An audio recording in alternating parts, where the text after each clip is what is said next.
Hello, আজকে দেখো ready হয়ে বেরিয়েছি এক জায়গায় আমি আর আমার হাজব্যান্ড। আমরা মাঝে মধ্যে একটু বাইরে খেতে বেরোই। আজকে রাতে সেই ডিনার করতে বেরিয়েছি দুজনে। তো আমাকে কেমন লাগছে অবশ্যই কমেন্টে জানিও। আর দেখো আমার বরমশাই অ্যাজ ইউজুয়াল তার ফোনে ব্যস্ত তার কাজ নিয়ে। খেতে এসেও কোথাও তার শান্তি নেই। তা আমরা চলে এসেছি লেক টাউনের এই সিমলা বিরিয়ানিটা। আমাদের ঘরের খুব কাছাকাছি এটা। তোমরা যারা কলকাতায় থাকো তারা কি সিমলা বিরিয়ানি ট্রাই করেছো? সিমলা বিরিয়ানিতে অবশ্যই সেটা কমেন্টে জানিও। এই যে দেখো আমি আর আমার বর। কেমন লাগছে আমাদের অবশ্যই সবার আগে কমেন্টে জানিও।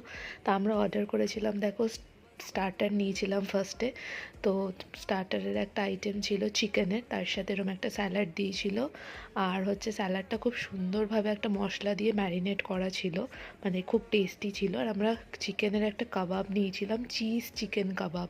এটা জাস্ট অসাধারণ ছিল খেতে, মানে একদম সিগনেচার আইটেম এদের।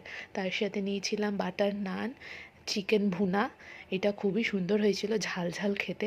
আর তার সাথে নিয়েছিলাম আমরা মাটন বিরিয়ানি। আমি মাটন বিরিয়ানি নিইনি, আমি চিকেন বিরিয়ানি নিয়েছি, আর আমার বর নিয়েছে মাটন বিরিয়ানি। তো আমরা এত কিছু অর্ডার করে ফেলেছিলাম, লাস্টে যদিও সবটা খেতে পারিনি, পার্সেল করে নিয়ে বাড়ি চলে গেছিলাম। তবে এরম মাঝে মধ্যে বরের সাথে একটু ডেটে যাওয়া ভালোই লাগে, বেশ মনটাও ভালো হয়। খাওয়া দাওয়াটা মেন এজেন্ডা থাকে না, কিন্তু দুজনে একটু সাথে ঘোরাফেরা। বিরিয়ানি কাদের ভালো লাগে কমেন্টে জানিয়ে, ভালো লাগলে